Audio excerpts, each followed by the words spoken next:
Hello, je suis Léna, passionnée de bien-être, mieux vivre et spiritualité. J'ai créé ce podcast pour faire connaître au plus grand nombre des méthodes alternatives pour aller mieux, que ce soit physiquement ou mentalement.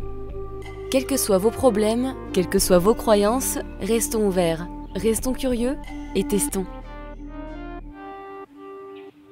Bonjour et bienvenue dans ce nouvel épisode d'Horizon Podcast où nous allons aujourd'hui explorer ensemble les mystères de la conscience.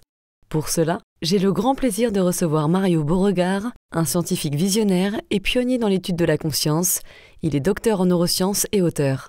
Mario a consacré sa carrière à explorer scientifiquement les dimensions immatérielles de l'esprit, les expériences spirituelles et les états élargis de conscience, ainsi que l'évolution de la conscience au niveau individuel et collectif. Tout cela afin de mieux comprendre les liens entre la spiritualité, le corps et les émotions. Son parcours est fascinant, jalonné d'expériences mystiques personnelles marquantes, d'avancées scientifiques audacieuses et de réflexions profondes sur la nature de l'existence. Nous parlerons de ses recherches sur les expériences mystiques, de son livre captivant Le néant, les ténèbres et la lumière, de son dialogue avec le Dalai Lama, rien que ça, et de la méthode qu'il a créée, l'holosynthèse, qui promet de transformer notre rapport à nous-mêmes et au monde. Bonne écoute! Bonjour Mario, merci d'être là aujourd'hui dans ce nouvel épisode d'Horizon Podcast. Bonjour Léna, merci de me recevoir. C'est avec grand plaisir. Alors je voudrais commencer cette interview par savoir ce qui t'a amené à explorer les dimensions spirituelles et scientifiques de la conscience, parce que je sais que tu as commencé par étudier la psychologie, puis tu as fait Mhm. un doctorat en neurobiologie à l'Université du Texas. Mais que s'est-il passé pour que tu t'intéresses au champ de la conscience, aux expériences spirituelles, aux EMI, aux émotions, au grand moi, bref, à des concepts qui intègrent donc des dimensions immatérielles? Des expériences spirituelles importantes tout au long de ma vie, mais ça a commencé dans l'enfance. C'est pour Hmm. ça. La première, c'est à 8 ans. Et puis j'habitais sur... mes parents, c'était des gens de la terre, là, des paysans, si on veut. Hmm. Et on avait donc une petite ferme, puis il y avait aussi, tout près de la ferme, il y avait une forêt. Pour moi, c'était comme une forêt enchantée. Puis à l'été 1970, j'avais 8 ans à ce moment-là. C'était pendant les vacances. Puis par une belle journée au mois de juillet, là, il faisait super beau, pas de nuages dans le ciel, tout ça. Puis j'ai décidé d'aller explorer ma forêt mystérieuse. Et j'ai marché pendant quelques heures, mais il faisait très chaud. Donc, à un moment donné, j'ai senti le besoin de me reposer, d'arrêter, faire une pause. Puis j'ai trouvé il y avait une très grosse pierre grise, là, comme une espèce de menhir, mais couchée à l'horizontale. Puis j'ai grimpé là-dessus. Je me suis assis. Et ça, c'était situé à peu près au milieu de la petite forêt. Puis là, ben, je pouvais voir les arbres. Au loin, je pouvais voir les vaches dans le champ qui broutaient dans le pré. Euh, le ciel, le soleil, tout ça. Puis ça a pris peut-être quelques minutes, je pense, là, de mémoire. C'est comme si tout s'était mis à vibrer. Les arbres, même le roc sur lequel je me trouvais, la grosse roche, les vaches au loin, l'herbe. Puis là, j'ai eu une réalisation comme quoi, finalement, même moi aussi, le petit Mario, tout ça, ça faisait partie d'un tout. Tout ça, c'était unifié. Ça faisait partie de un. Tout en un dans tout. Hmm. Et ça a été le point de départ. Puis, quelques temps après, aujourd'hui, on dirait, j'ai comme téléchargé les informations en lien avec ce qu'on appelle maintenant un plan de vie. Donc, les grandes lignes de ce, pourquoi j'étais incarné finalement. Et là, j'ai vu que je deviendrais, dans le langage, mes termes d'enfant, un savant plus tard qui étudierait le cerveau, mais qui essaierait de démontrer avec d'autres que l'essence de l'être humain, son esprit, son âme, c'est beaucoup plus que le cerveau. Le cerveau interagit avec ce principe-là, mais ne le crée pas, il ne le produit pas. Puis, c'est exactement comme ça que je me suis orienté tout au long de ma vie. Donc, cette vision-là, mystique, à l'âge de 8 ans, elle a conditionné toute ma vie. Aujourd'hui, je suis rendu au début de la soixantaine, puis elle m'influence encore, finalement. Ouais. Ah, Mm. c'est fou, hein. D'ailleurs, ce n'est pas la seule expérience mystique. On va en Non, reparler un petit peu, hein, non, parce il y en a eu que t'en as plusieurs. eu des sacrés quand même, hein. C'est pas mal. Oui, oui, oui. Puis ça commence à 8 ans, tant qu'à faire, on commence tôt. Mais parlons un petit Oui, peu de tes recherches sur tes expériences mystiques, notamment il y a presque 20 ans finalement, en 2006.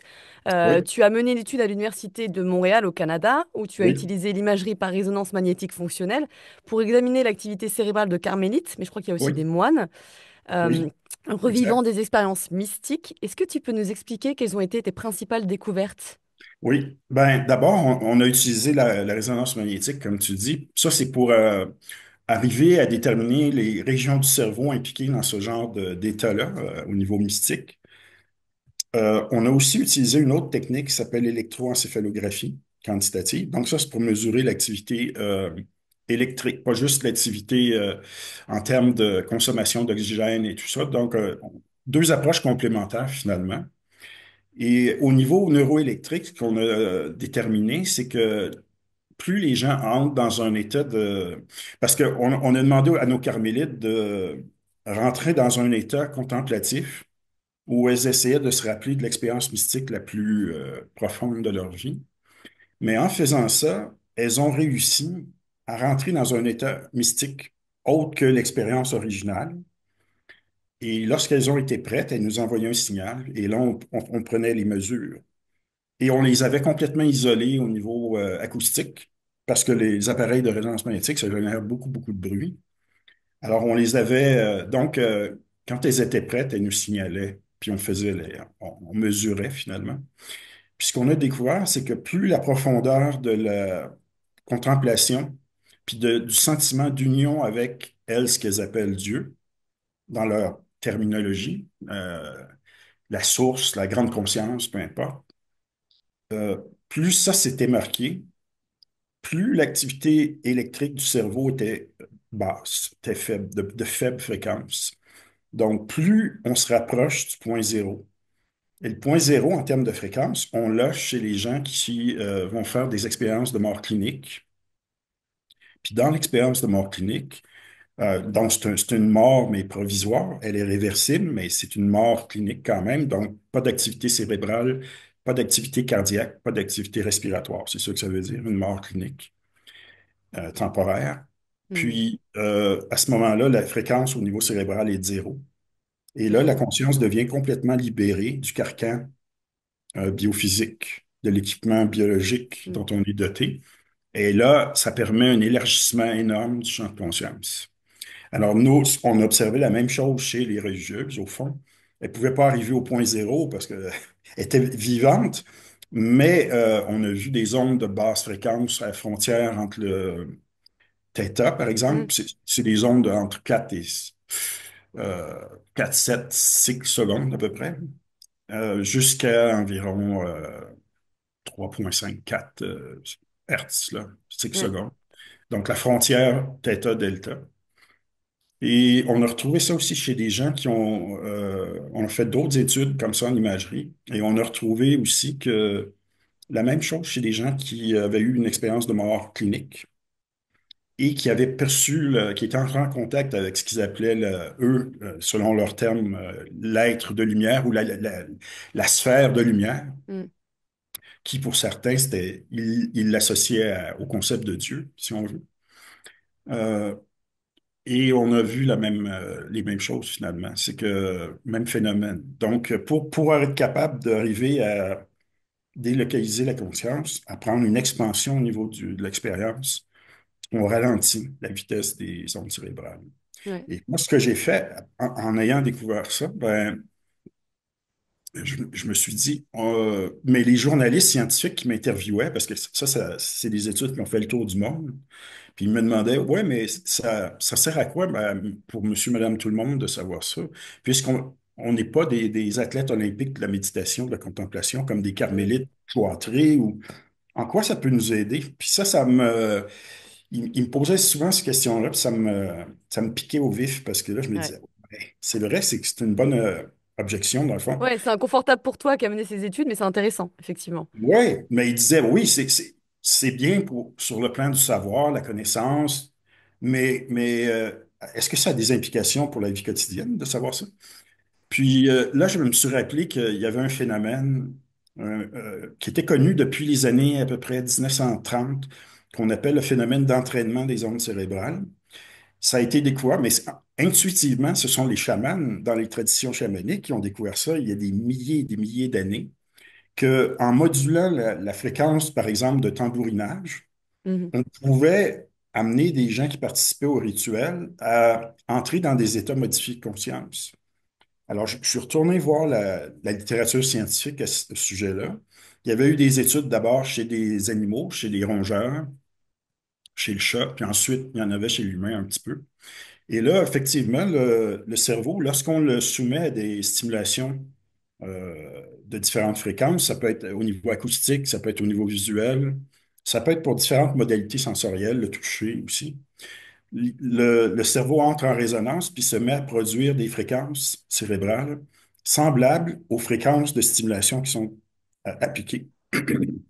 Donc, à partir de là, je me suis dit, on pourrait peut-être utiliser les stimulations visuelles, stimulations acoustiques. Il y avait déjà des travaux qui avaient été faits à l'Institut Monroe aux États-Unis. Je ne sais pas si tu as déjà entendu. Si, si, bien sûr, ouais. Donc, ils étaient là-dessus, ils avaient découvert le même phénomène, puis sauf que eux, ils utilisaient des fréquences différentielles au niveau des deux hémisphères. Puis finalement, on a découvert au laboratoire à l'Université de Montréal qu'on pouvait utiliser les mêmes fréquences puis on obtenait une réponse encore plus rapide finalement. Mhm. Donc, à partir de là, je me suis mis à tester des gens, des populations normales, des gens qui n'ont pas rien en particulier, pas de problématiques au niveau mental ou neurologique, mais qui n'étaient pas des athlètes de la contemplation et tout ça, pour voir est-ce qu'on peut les amener dans des états élargis rapidement, finalement. Puis on voulait mesurer aussi. On a mesuré. Effectivement, la réponse était oui. Puis très rapidement. Puis à partir de là, j'ai développé une approche psychospirituelle sur laquelle je travaille, puis que je répands là, maintenant un peu partout dans le monde. C'est- Holosynthèse, tu parles? Oui, exactement. C'est ça. Parce que je me suis mis à tester des gens d'abord au Québec, où j'étais. J'étais revenu au Québec. Mais aussi, je suis allé en France quelquefois, en Belgique, un petit peu en Suisse, aux États-Unis un petit peu.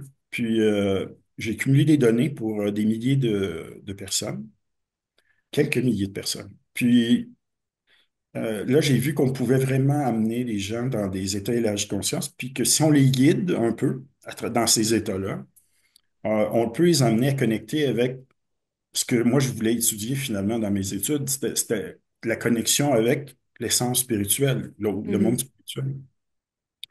Et puis, effectivement, on peut arriver à faire ça assez facilement chez la plupart des individus parce que c'est un procédé qui est mécanique pour le cerveau. On n'a rien à faire. C'est pas comme, par exemple, il y a un élément d'intentionnalité dans la méditation. C'est un acte volontaire. Ouais. Puis ça convient pas à tout le monde, par exemple. Mhm.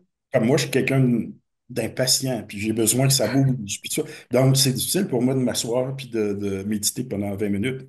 Alors que si je mets mes écouteurs, puis j'écoute, par exemple, des trames sonores que j'ai Ouais, créées avec sur ton un site, ingénieur, effectivement. Ouais. euh, c'est plus facile pour moi à ce moment-là. Ouais, Puis pour effectivement, j'ai testé une trame sonore dans ton site et j'ai trouvé ça agréable. Déjà, la musique, effectivement, ça te fait te concentrer sur quelque chose, en fait. À défaut ben oui, de te concentrer sur tes pensées qui c'est passent, ça, c'est ça. faut tester. Exactement. Ouais. Oui, c'est semblable au fond, mais c'est plus mécanique.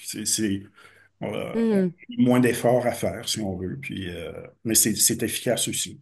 Puis à partir de là, ben, j'ai découvert qu'on pouvait travailler sur le plan des émotions, par exemple, les patterns émotionnels négatifs qu'on peut avoir ou les traumas. Euh, la plupart des êtres humains ont vécu des traumas dans leur vie, là. C'est Oh oui, fréquent. Ça, ça vient avec la condition humaine. C'est complètement. rare des humains qui n'ont pas vécu de trauma, là. Mais il y a aussi la dépression, par exemple, donc les troubles de l'humeur, tout ça. Alors, on peut travailler de cette façon-là parce que qui souffre, au fond, c'est ce que dans l'holosynthèse, on appelle le petit moi. Mhm. Les- Le small self en anglais. oui, c'est ça. C'est l'ego, quelque part. C'est ça, ouais, exactement. Puis, lorsqu'on élargit le spectre de la conscience, l'individu, son rapport à soi, au niveau de la conscience de soi, sur le plan de l'identité, ben, ça change. L'individu prend une distance par rapport au petit moi habituel. Et là, ça devient beaucoup plus facile d'aller réexaminer des mémoires traumatiques, par exemple, sans revivre nécessairement des émotions aussi fortes que ce qui a été déclenché par les traumas originaux initiaux. Mhm. Ouais. Euh, donc, et puis ça, c'est pas une grande découverte parce que déjà, Freud pensait à ça avec la psychanalyse. Il avait commencé avec l'hypnose, par exemple, mais bon, ça fonctionnait pas avec tout le monde. Puis bon, il s'est tourné vers l'étude des rêves et tout ça, mais c'est une vieille idée, au fond, là, qui existe depuis longtemps. Mais que j'ai redécouvert finalement oui. Mais on peut, dans ces états-là aussi, c'est plus facile d'aller identifier nos croyances Limitante. limitatives. Mhm. Ouais, Ouais. limitantes. On peut faire plein de choses comme ça, finalement. Puis, donc Ah. là, tu sais ce que je fais maintenant, en partie, là, mais je me promène, puis j'organise des ateliers comme ça où je fais connaître ça aux gens. Puis je suis rendu à une étape où maintenant je veux transmettre ça, je veux former ce qu'on appelle des Oui. accompagnants. Donc, ça va être- Ouais, non, c'est passionnant. C'est Mm. passionnant, puis en plus ça donne de l'espoir parce qu'effectivement tout le monde ne médite pas, tout le monde n'aime pas méditer et je Non, trouve ça beau non. comme message parce que ça donne espoir sur la possibilité, la capacité de chaque personne de se transformer ou en tout cas de modifier ses ondes cérébrales. Et je Oui, pense ah que c'est ce oui, qu'on a besoin d'entendre parce qu'on est tous traumatisés effectivement, on est tous dans la 3D, mine de rien, donc on a tous des petits soucis. ah ben oui, ça, Donc prendre un peu de recul, ça ferait du bien. oui. Mais en tout cas, oui, je suis assez impressionnée de la puissance de l'esprit sur le cerveau et de tout ce que tu as fait parce que ça montre que ça ne peut pas être réduit à une simple activité neuronale et donc à des processus biologiques. Mm. Tu défends donc l'idée que l'esprit peut influencer la matière, mais Ah alors oui. comment la conscience, elle pourrait exister au-delà des processus neuronaux? Parce qu'effectivement, nous, dans cette 3D, justement, avec notre petit mental torturé, on a un peu du mal. Certaines personnes peuvent se dire, bah vraiment, enfin, tu vois? Mhm. Mais ça, c'est une question d'ouverture aussi, d'esprit, puis il faut faire attention à nos croyances parce que les croyances conditionnent l'activité cérébrale.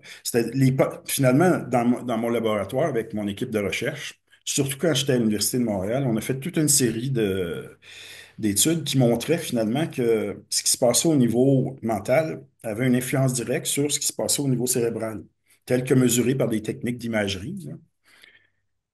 Alors, ce que ça veut dire, c'est que on sait que dans une journée normale, par exemple, il y a des chercheurs en psychologie qui ont montré ça. On va expérimenter des milliers et des milliers de pensées dans une journée, mais la plupart du temps, de façon non consciente. On n'est pas conscient de ça. On ne prête pas attention à ça. Les chercheurs en psycho, ils ont découvert ça parce que là, c'est un contexte un peu artificiel, mais on demandait aux participants dans ces études-là d'appuyer sur un bouton à chaque fois qu'il y avait une pensée différente qui venait. Puis on a fait ça pendant quelques heures, puis on a extrapolé ça à une journée, par exemple. C'est Ouais. comme ça qu'on est arrivé à ça. Puis dans certains cas, là, on a calculé qu'il y avait des gens qui pouvaient avoir 50 000 pensées dans une journée, 60 000 pensées. C'est énorme. Ouais. Puis ces pensées-là, très souvent, c'est associé à de la rumination. Négatif. C'est des patterns négatifs qui reviennent continuellement sous une forme, parfois c'est modifié un petit peu, mais essentiellement, c'est le même type d'information. Et ça, ce que ça fait, c'est le langage du mental que moi j'avais appelé dans un modèle théorique, ça fait en 2007, j'avais publié ça. C'est du mentalais, le langage du mental. Le cerveau a la capacité de détecter ça et il va traduire ça dans son langage à lui, le langage des neurones, le neuronois, sous forme électrique et sous forme chimique. Mais ce que ça veut dire, c'est que, par exemple, une des études qu'on avait fait, c'est entre retourner à un événement, l'événement le plus joyeux ou un des plus joyeux de sa vie et le revivre pendant quelques minutes, cinq Mhm. minutes. Mhm. Puis on faisait une mesure au niveau d'un messager chimique super important dans le cerveau qui s'appelle la sérotonine, qui est impliqué dans la régulation de l'humeur, entre autres, mais dans plein de fonctions. On appelle ça un neuromodulateur, là, parce que ça influence plein d'autres neurotransmetteurs, messagers Mhm. chimiques. Et ce qu'on a montré, c'est que dans les parties émotionnelles du cerveau, lorsqu'on rentre dans un état comme ça, puis qu'on revit quelque chose de positif, on se met à sécréter beaucoup plus de sérotonine et on se sent beaucoup mieux. Ouais. Donc, c'est ça la traduction finalement du mentalais au neuronois. Là, elle donne augmentation de sérotonine, mettons dans X ou Y région. On a fait la condition inverse aussi, avec les mêmes participants à l'étude. On leur a demandé de se rappeler puis de revivre un des événements les plus tristes de leur vie. Et on a obtenu L'inverse? exactement l'opposé. Mhm. Donc là, on avait moins de sérotonine. Puis la sérotonine, c'est ce qui est ciblé la plupart du temps par les antidépresseurs.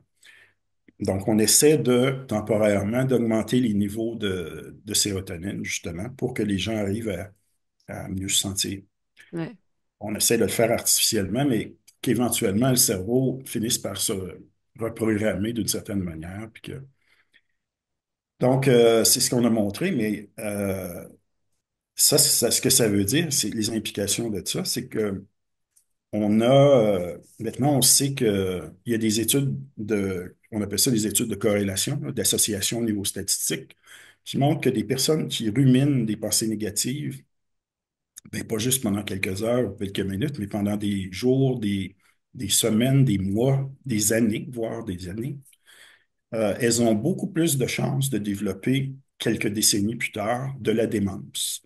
Parce Ouais. qu'il va y avoir des messagers chimiques négatifs, toxiques, qui vont être libérés, comme hormone de stress, cortisol, trop d'adrénaline. Un peu d'adrénaline, c'est bon pour pouvoir se motiver, pour pouvoir s'activer, mais trop, ça devient toxique. Bien sûr. Et ça a pour effet, à la longue, de détruire les régions du cerveau qui sont impliquées au niveau de la mémoire. Et là, ça mène à des symptômes comme l'Alzheimer, par exemple. Ah, c'est incroyable. Ça fait peur, mais c'est incroyable. Et c'est Oui, mais ça, logique.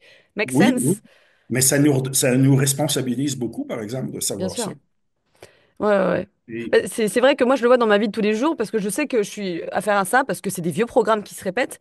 Après, j'ai assez de conscience. Donc, en fait, alors pas tout le temps, bien sûr, parce qu'on a tellement de pensées négatives. Donc, du coup, hmm, j'essaye d'annuler la chose en la neutralisant, en la ressentant dans mon corps ou finalement la modifiant. Mais oui, effectivement, c'est impressionnant tout ce qu'on peut avoir. Mais c'est vraiment de la répétition automatique sans y réfléchir, quoi. c'est ça, exactement. Mais il y a des choses qu'on peut faire, par exemple, il y a des techniques comme ce que les psychologues, là, les cliniciens appellent la métacognition. Donc, c'est une conscience de soi où ben, ça ressemble à la pleine conscience. Donc, on observe finalement de manière détachée, sans jugement, ce qui circule au Mhm. niveau de l'espace mental. Un peu comme, mettons, on regarderait des nuages qui passent dans le ciel par un beau Ouais, ciel. exactement. Quelque chose comme ça, mais sans jugement, sans identification à ça non plus, mais sans se choquer ben, ou devenir irrité, tout ça, le plus détaché possible. Puis, juste le fait de faire ça par l'observation, l'attention, ça va diminuer la vitesse des pensées ruminantes. Ça fait. J'ai une question par rapport à ça. Est-ce que tu penses que c'est la réaction émotionnelle que ces pensées provoquent qui fait que c'est toxique et qu'on peut avoir toutes ces maladies plus tard? Ou parce que tu vois, ou alors est-ce que c'est pas ça? Parce que je me dis si effectivement on se détache, c'est que oui, ok, il y a des pensées, mais qu'on ne réagit pas, il n'y a pas de trigger. C'est C'est ça. c'est le trigger qui fait que c'est toxique finalement. Parce que si on est neutre, il y a pas, c'est neutralisé finalement. Et voilà, on est C'est la d'accord. réaction, c'est notre réaction sur le plan Ouais, émotionnel. Oui, ouais. Ah, c'est vraiment important de développer ça, hein. oui. Awareness toujours. Oui, oui. Mais tu sais, chez les gens qu'on dit, par exemple, en Orient, là, ceux qu'on considère comme des éveillés, des maîtres et tout ça, au Mhm. fond, ils n'arrêtent pas d'avoir des pensées. Ils continuent d'avoir des pensées. Seulement, ils ne sont pas identifiés aux pensées. Ouais. Ils sont complètement détachés de ça. Ils arrivent à se détacher de ça. Ah ouais, donc, ouais, c'est C'est impressionnant. toute une différence. T'as travaillé avec Mathieu Ricard, il me semble, non? J'ai juste interagi avec lui, mais Mathieu Ricard et puis son groupe ils ont travaillé surtout avec Richard Davidson à l'Université du Wisconsin aux États-Unis. Mhm. Ok. Oui. Et puis t'as même rencontré d'ailleurs le Dalai Lama. Enfin, Bon, ben ça, enfin, c'était oui, en 2013. Il y avait ben, son organisation, c'était à Melbourne, en Australie. Et puis, ils avaient fait comme une espèce un symposium sur la nouvelle science de la conscience. Puis, ils m'ont demandé d'aller représenter la nouvelle science de la conscience. Mais ils m'avaient opposé à deux scientifiques, deux neuroscientifiques australiens, mais matérialiste, Hmm. athée, pur et dur. Alors, il y avait le Dalai Lama et moi d'un côté versus les deux autres de l'autre côté. Mais c'était très cordial, là, tu sais, c'était Ouais, gentil. Fait. Mais oui, puis le Dalai Lama avait beaucoup aimé ce que j'avais présenté, puis il m'a demandé par la suite de prendre un repas avec lui. Puis sympa. on a échangé pendant 1 heure à peu près, là. Ouais, Ouais. Non, mais ouais. c'est effectivement privilégié. Enfin, ce métier t'a apporté des belles rencontres, en plus de ces recherches qui sont passionnantes. C'est Ben oui. intéressant, hein. Donc la Je vision suis avait bon. allé, oui, ben, je suis allé parler aux Nations Unies aussi en 2007 à New York parce que aux Nations Unies, bon, il y a différents départements, mais il y en a un qui concerne l'évolution de la science et la société. Donc, c'était d'aller parler sur les implications de ce qu'on appelait déjà une nouvelle science de la conscience. Puis, Ouais. ça, c'était en 2007. Et puis, en 2014, ben, une fois que j'ai été rendu à l'Université de l'Arizona, ben, mon premier projet, ça a été de réunir un certain nombre de collègues avec une vision différente des choses au niveau du paradigme scientifique. Des physiciens, des biologistes, des médecins, psychologues, neuroscientifiques. Puis on a, en juillet 2014, on a publié un manifeste pour une science post-matérialiste. Puis on a commencé, et 3 ans plus tard, on a créé une académie en Arizona. C'est à l'Université de l'Arizona, ça a été créé, Académie pour l'avancement des sciences post-matérialistes. Puis le fameux manifeste, ben, il a fait le tour du monde, il a été traduit dans plusieurs langues. Il y a des centaines de scientifiques qui l'ont. On a ouvert la période de signature pendant 1 année et demie à peu près. Mhm. Donc, il y a eu au-dessus de 400 signatures, je pense. Puis, ça a généré de l'attraction. Puis maintenant, ça commence c'est un terme qui commence à être utilisé de plus en plus. Le post-matérialiste? Oui, oui. Ouais. Il y a Ouais, même une ça... designer de Paris, là, il y a 2 ans, qui m'a envoyé un sac qu'elle avait créé, une fille qui vient d'Argentine, je pense, designer qui voulait me montrer qu'elle avait utilisé le premier paragraphe du Manifeste pour une science post-matérialiste, puis qui était en train de rentrer au niveau de la Même culture. dans la fashion. Ah, c'est génial. Ah, Oui, tu vois, la créativité, la spiritualité, tout est lié. Enfin, la oui, conscience en tout oui. cas. Mais Mm. je voudrais parler un petit peu de ton livre Le néant, les ténèbres et les lumières. Ah Et la oui, lumière que j'ai lue d'une traite d'ailleurs, avec une couverture brillante, magnifique, qui m'a appelé directement. Vraiment, je te tiens à insister sur cette belle couverture parce que j'aime beaucoup. Des fois, tu vois des livres et puis t'es attiré, tu sais. Et la couverture, bah, évidemment, ça en fait partie. Petite parenthèse. Alors, en tout cas, quand on lit ce livre et quand on se renseigne sur toi, on se dit que ce roman n'est pas qu'un roman. Ça semble évident. Alors, à quel point ce livre est inspiré de ce que tu as vécu? beaucoup. Ouais, En hein. grande partie, oui, Je pensais évidemment. notamment, excuse-moi, hein, je pensais justement à Edward Notes, donc le héros du livre. Oui, J'ai l'impression qu'il représente le type de neuroscientifique et de personnalité respectée athée qui t'a critiqué et en quelque part menacé le long de ta carrière, non? c'est ça, exactement. Puis c'est mes Edward Knott, c'est un composite de mes superviseurs de l'époque qui m'ont bien entraîné au niveau. C'était ce type d'individu-là avec lequel j'ai grandi, au fond. J'ai été entraîné avec ces gens-là. Donc des gens athées, fermés dans l'ouverture de la conscience, etc. C'était ça, hein. Oui, puis on était toujours en opposition, évidemment. Euh,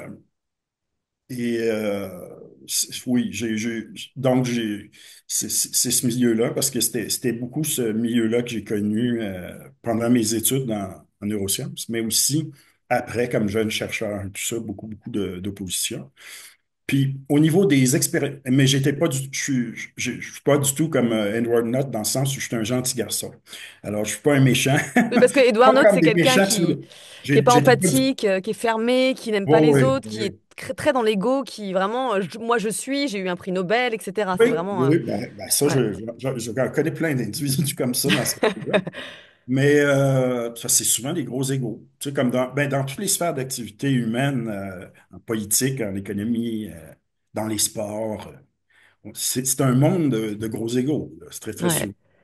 ouais. Mais par contre, au niveau des expériences qui sont décrites, oui, j'ai vécu des expériences assez semblables à celles-là. Bah oui, justement, parce que je veux bien que tu nous parles de cette infection que tu as eue à 19 ans et qui a duré 12 ans, mais qui t'a provoqué une énorme, il me semble, une sorte J'ai fait ben, de une heure et EMI, demie. quoi. Ouais, C'est ça, c'est ça. donc une expérience de mort imminente pour ceux qui ne savent pas. Est-ce que tu peux nous en Oui. parler? Oui, ben, c'est que plus jeune, mes professeurs à l'école primaire là, ou élémentaire, je ne sais pas comment on dit en France, là, mais Primaire. trouvaient que j'avais pas beaucoup de potentiel puis que je perdais mon temps à la petite école. Donc, ils me faisaient sauter des années. Puis ça faisait que je voulais pas, à un moment donné, c'est parce que j'aurais arrivé à l'université trop jeune. Hmm. Donc, je me suis arrêté pour pouvoir travailler. On m'a proposé un poste, quelque chose dans un hospice pour enfants handicapés en Israël. C'était en 1979. Puis on avait des enfants israéliens, puis c'était des orphelins. C'était des enfants que les parents, parce qu'ils avaient des anomalies, les parents, pour différentes raisons, venaient les déposer à Hmm. l'hospice. Et ça, il y avait des Israéliens et des Palestiniens. Ça, je suis fier de ça parce que pour moi, je veux dire, moi, je vois pas avec toutes les expériences que j'ai eues, je peux Ouais. pas- je suis un être spirituel, comme disait Théard de Chardin, avec une expérience physique, mais je vois aucune différence entre les êtres humains. Oui, les différentes origines. Ben oui, la couleur de la peau, peu importe l'orientation, tout ça, pour moi, ce sont juste des manifestations différentes de la même conscience source. Donc, j'ai travaillé là-bas, mais sauf que quand je suis arrivé là-bas, à travers l'eau, là, j'ai été un peu imprudent, puis j'ai contracté des infections. En même temps, t'avais 19 ans, hein, donc un peu 17, imprudent. Ouais.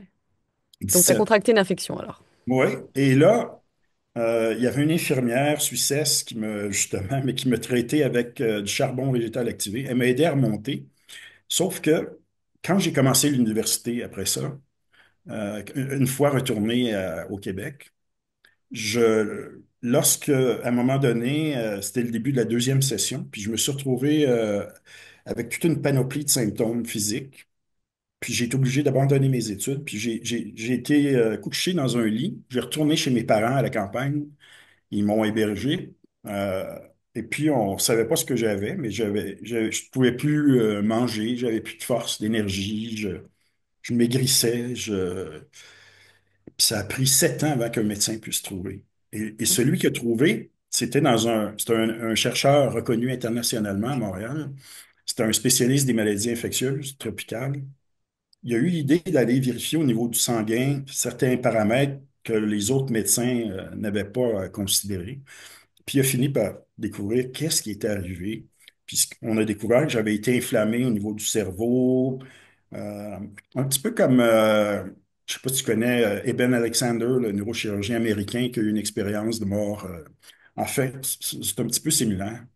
Mais ça m'a occasionné une expérience de 1 an et demi, justement, Et à alors, qu'est-ce qui 10. s'est passé? Pourquoi? T'avais eu de la fièvre à ce moment-là ou qu'est-ce qui se passait Ah, j'avais pas juste la fièvre. régulièrement? Oui, oui. Mais j'étais chez mes parents allongés dans le lit une nuit, puis je commençais à être découragé parce que ça n'allait pas dans le sens de la vision d'enfant que j'avais eue à l'âge de 8 ans, mon plan de vie. Ouais. Alors, je ne comprenais plus. Je me disais, c'est quoi? Puis je commençais à avoir des idées noires. Hmm. Je commençais à vouloir sortir parce que j'étais tellement mal physiquement, il y avait de Ouais. l'inflammation partout, T'es il y avait... fatigué au bout d'un moment, hein, c'est clair. T'es C'est ça. désespéré, ouais. Psychologique. Exactement. Et là, ma mère, elle m'avait dit, c'était quelqu'un de religieux, une catholique, puis elle me disait, tout ce qu'on peut faire, c'est prier, demande de l'aide. Puis j'avais fait ça, parce que j'étais ouvert à cette idée-là. Et finalement, une nuit, c'est comme si on m'avait sorti de mon corps physique. Et là, j'ai fait un voyage, un long voyage avec un être de lumière. Et on m'a rappelé finalement, on m'a fait réaliser que j'avais signé pour ce genre d'expérience-là, mais que j'avais oublié ça. C'est-à-dire que avant même de s'incarner, j'avais accepté de passer par là parce que ce qu'on m'a expliqué télépathiquement, c'est dans l'expérience, c'est que ce- ça pouvait paraître comme une maladie au niveau physique, biologique, tout ça, mais qu'en réalité, c'était un processus de transmutation de la conscience. Comme si finalement, c'est quoi? C'est de t'abandonner de certaines toxicités ou certains programmes pour que tu montes Ça en conscience transformait ou... des réseaux dans le cerveau. Ouais. C'est pas C'est très une façon. confortable, hein. Oui, Eh, dis oui. donc, fou! Mais c'est ce que j'avais répliqué. Je m'étais dit, oui, mais j'ai besoin de. C'est très difficile de vivre ça. Puis on m'avait dit, rassure-toi, on va te donner de l'aide. Puis à partir de maintenant, ça va être plus facile. Puis mais on m'avait pas dit combien de temps ça prendrait. Heureusement. Finalement, là, Heureusement, je oh, crois. ça a pris 12 ans au total Oh pour non, que mais tous les c'est... symptômes disparaissent. Avec 12 Ah ans. ouais. Si j'avais Énorme. su ça à l'avance, là, je. Oh, Ouais, mais c'est pour ça. Je pense qu'effectivement, ils ne le disent pas parce que sinon, ils me au disent capoute, hein, pas. moi, je me casse. Ben oui, ben c'est ça. Mais finalement, ça s'est bien terminé. Mais pendant cette expérience-là, j'ai vu aussi plus d'éléments de mon futur programme de recherche, ce que je devrais faire, les contacts, tout ce qui s'en venait dans Mais les tu l'as cinq. vu comment? C'était ton être de lumière qui te le présentait? Comment ça se... Oui, En fait, c'est comme si tu recevais des téléchargements, en fait. C'est c'est ça, ça, hein? Ouais. exactement. Oui, Donc, t'as c'était pas une comme, conférence devant toi. non, mais c'était comme la suite finalement de ce que j'avais vécu à 8 ans. Ouais. Ah, c'est C'était comme incroyable. 12 ans plus tard, à peu près. Ouais. C'est, puis, c- je suis revenu, j'ai eu l'impression qu'on m'avait ramené dans le corps physique. Puis ça m'avait secoué, tout ça, mais ça m'a encouragé aussi. Puis finalement, j'ai réussi à retourner à l'université, mais ça a été très difficile parce que mes superviseurs, qui étaient des gens très matérialistes, tout ça, pensaient en fait que j'étais un jeune schizophrène. Puis Pourquoi? que, pas à cause de certains symptômes, parce que je disais que je percevais la réalité différemment maintenant. J'avais des. Alors Ah pour oui. eux, eux, Oui, ils disaient, pour eux qui étaient athées, et puis je pense dans la ah neuroscience oui, classique, si je puis dire, en tout cas, voilà, matérialiste, c'était ben, n'importe c'est ça. quoi. Ouais. Ils disaient, ben là, on va te donner une prescription d'antipsychotique, mon gars.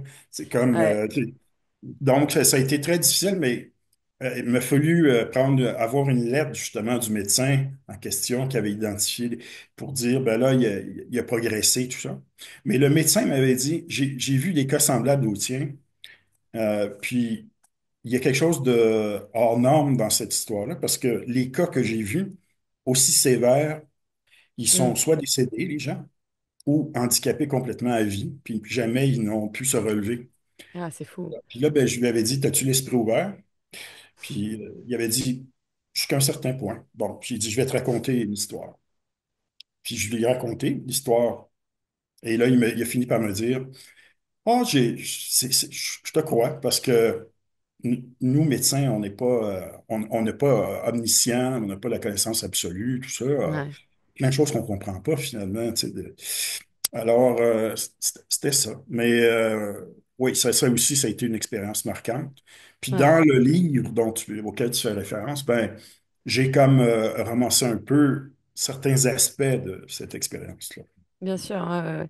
En tout cas, tout ce que tu décris, ça me fait penser à des miracles et donc à Anita Moorjani, que tu dois connaître, qui avait Oui, un cancer de stade 4, oui, parce qu'elle vivait dans la peur, comme elle le dit. Et donc, du coup, bah, la peur l'a avalée. Elle avait un cancer et elle devait mourir. Et elle a effectivement fait une expérience de mort imminente.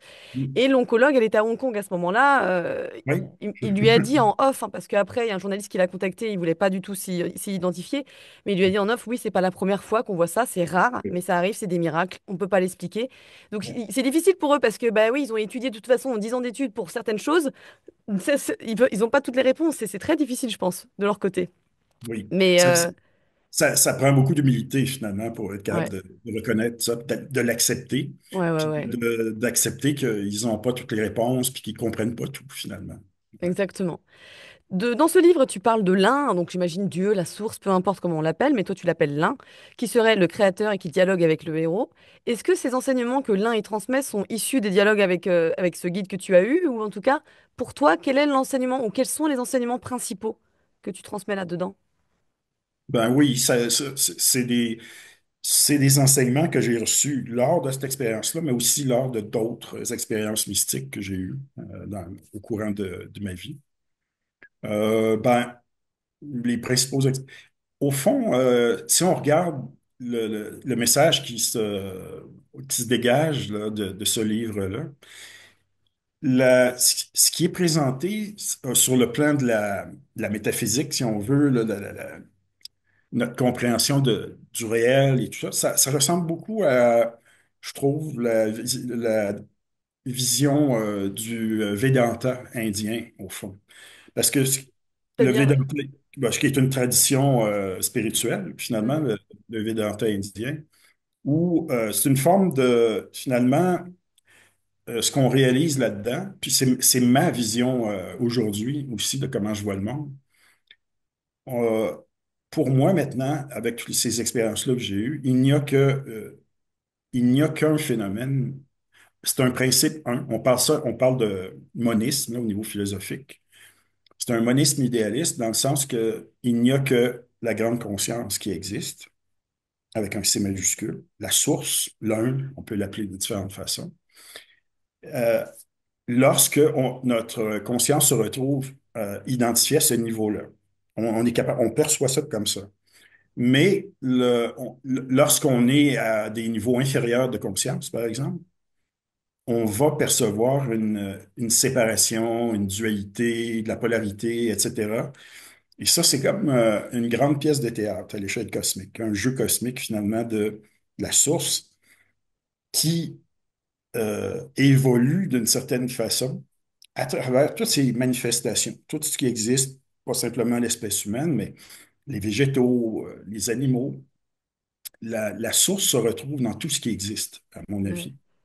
Même au niveau, il y a des physiciens qui proposent, même au niveau du monde quantique, au niveau microphysique, au niveau de particules élémentaires, au niveau Mhm. des atomes, etc. Ça permettrait d'expliquer certains phénomènes ou l'effet de l'observateur en physique quantique, par exemple, où il y a comme une interaction entre ce qui on essaye de mesurer au niveau microphysique, qui se comporte soit de façon corpusculaire ou ondulatoire, et la conscience de l'observateur, puis qui est le physicien avec tout l'appareillage électronique, là. Euh, donc, à certains niveaux de conscience, par exemple, l'état de conscience habituel de veille, donc ça, on a des ondes de fréquence bêta assez Mhm. rapides. Et notre cerveau, à ce moment-là, il va nous faire focaliser notre attention sur nos besoins primaires. On se préoccupe plus, c'est ce qui va envahir le champ de la conscience. Et le cerveau nous coupe dans cet état-là puis nos organes sensoriels aussi nous conditionnent, notre vision, l'audition, etc. On focalise plus là-dessus et on est comme plus coupé à ce moment-là de notre source véritable. Ouais. Mais lorsqu'on change l'activité cérébrale, tantôt on parlait au début de l'entrevue de ralentir la fréquence des ondes cérébrales, s'approcher du point zéro. Là, on libère d'une certaine façon la conscience individuelle qui s'élargit, le champ de conscience s'élargit. Et là, notre perception de notre identité se modifie aussi Ouais. automatiquement. En fait, on est Et on- tous liés, connectés. C'est pour ça qu'effectivement, je pense que quand tu travailles dans ce genre de domaine, tu as du mal à comprendre les guerres, tu as du mal à comprendre tous les litiges, tu as du mal à comprendre toutes les disputes sans cesse. C'est... oui, Même oui. si pourtant, j'imagine que ça nous arrive en tant qu'humains de continuer, bien sûr, mais c'est ça, Oui, sauf c'est que le moi, maintenant, paradoxe. avec toutes ces expériences-là, j'ai comme une distanciation énorme par rapport à tout ça. Donc, il y a des gens qui disent, t'es insensible. T'es comme... parce que les jeux, par exemple, les batailles au niveau des les sentiments, tous ces trucs-là, moi, je les vis. Je suis plus là-dedans parce que je suis détaché de tout ça parce que j'ai fait souvent les expériences où je rejoignais la source, puis après, il fallait que je réintègre le corps physique, le cerveau, le filtre, puis c'était trop à l'étroit. C'est comme essayer de Ouais. rentrer dans un habit qui est trop serré, mais à force de faire ça, puis de vivre ces choses-là, ce que ça fait, c'est que on finit par voir le monde comme une grande pièce de théâtre, Mhm. une tragicomédie. Ouais. Mais on se détache de ça aussi. Ouais, tant mieux. On joue moins, on a moins envie de jouer, puis on a plus envie de rester dans retourner au point zéro, Ouais, ouais, ouais. source, le Ouais, vide finalement qui est plein, si on veut. complètement. C'est C'est ça. clair. Mais à ton avis, du coup, comment nous, les humains, on se tire une balle dans le pied, si je puis dire? Qu'est-ce qu'on fait mal et qui ne nous rend pas service? On s'identifie à nos pensées limitantes, à nos croyances, à nos réactions émotionnelles. On pense que, dans Holosynthèse, là, on parle de ça, c'est le phénomène d'identification avec tous ces couches-là, tous ces processus mentaux-là, qui font que finalement, on a une identité qui est fausse complètement. Puis Ouais. on va se comporter, on opère à partir de cette fausse identité. Donc, on lutte, C'est ça. On a peur, on est en colère, parce qu'on a peur à ces niveaux-là. Lorsqu'on est la conscience s'élargit, on ne peut plus se comporter de cette façon-là, dans ces états-là. Ouais, ouais, je comprends. Mais C'est c'est pas vrai, possible.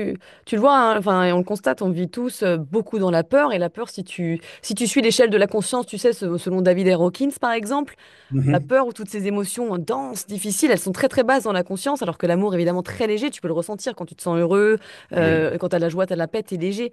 Et on se dit qu'il y a encore beaucoup de boulot pour nous, les êtres humains, hein. Et oui. justement, pour finir, parce qu'on va devoir bientôt s'arrêter, Mhm. si nos auditeurs aujourd'hui voulaient repartir avec, je sais pas, un exercice ou une pratique à faire ou un conseil important selon toi, qu'est-ce que tu pourrais leur conseiller?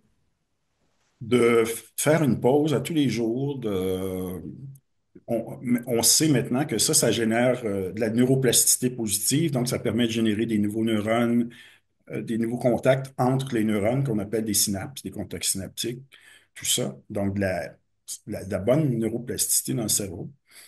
15-20 minutes de pause où on va tout simplement faire ce que tantôt, dont je parlais, de la métacognition. Donc, on fait juste regarder ce qui passe et dans l'espace mental sans s'identifier au contenu, puis sans réagir non plus émotionnellement. Et le simple fait de faire ça génère de la neuroplasticité. Maintenant, on a des études d'imagerie qui nous le montrent en l'espace de quelques semaines à peine. Au bout de 8 semaines, on a des transformations importantes au niveau du cerveau. Ouais, c'est incroyable. On a cette capacité. La plus grande force, au fond, c'est la conscience. C'est vraiment ça. Euh, c'est- et on a la capacité de la moduler, de la diriger à travers l'attention aussi. Ouais, Et en faisant ça, on transforme, on affecte tout le corps aussi parce que le système nerveux, le cerveau, sont connectés avec tous les grands systèmes physiologiques de l'organisme, système endocrinien, système immunitaire, ouais, le niveau d'expression des gènes épigénétiques. Donc, euh, parce que tout le corps forme une espèce de gigantesque réseau psychosomatique avec, maintenant on dit on a 37 trillions de cellules là-dedans, puis c'est fantastique, tout ouais, ça. Et c'est tout relié en termes sur le plan informationnel, sur le plan de l'information. Donc, on a la capacité d'influencer beaucoup ce qui se passe dans le réseau psychosomatique. ouais. Donc, Non, ça, faire ça, ça amène beaucoup plus ça amène une réduction du stress, une réduction des émotions négatives. Ça amène ça a l'air de rien, là, comme exercice. Mais si on le fait, là, vraiment, au bout de quelques mois, on a beaucoup, beaucoup de publications scientifiques là-dessus maintenant. On est plus capable d'altruisme, de compassion. C'est- Ça, ça, ça, ça a vraiment beaucoup d'effets bah, potentiels. c'est toutes des valeurs qui sont saines et qui sont belles, mais qu'on ne peut pas avoir recours si on est dans un système négatif, en fait, puisqu'on est en survie dans Ah ces ben cas-là. Donc, on ne va non, pas penser à la paix, à l'empathie, à la compassion si on est en mode de survie, si on a tout ce système sympathique activé ça c'est vrai. constamment. Ouais. Exact, oui, oui. En tout C'est cas, non, sûr. c'est passionnant et c'est pas. En plus, on dit effectivement, ça paraît simple, mais ça veut pas dire que ce soit facile effectivement, Ah ben non, non. puisqu'il faut pouvoir regarder toutes ces pensées-là qui sont quand même des fois très inconfortables, surtout que le mental déteste quand on fait rien entre guillemets. Donc non, non, un bon exercice à faire et merci la neuroplasticité. On est bien content d'avoir découvert ça quand même. Oui, oui, oui, c'est une découverte majeure, ouais, vraiment. Hmm. Mm. Merci Mario, j'ai passé vraiment un temps super sympa, super intéressant. Mes auditeurs, s'ils veulent voilà, te lire, te contacter, ou comment ça se passe, Holosynthèse, sur quel site Ah on ben, peut te tout ça, ça trouver? se trouve sur mon site web, là. Donc, on peut aller c'est drmariobeauregard.com, tout simplement. Et Docteur, voilà. l'abréviation. Puis, vous allez tout trouver là-dessus. Puis, vous pouvez me contacter aussi si vous voulez. Il y a une adresse courriel, mail pour me contacter. Merci Mario. Merci beaucoup, Léna.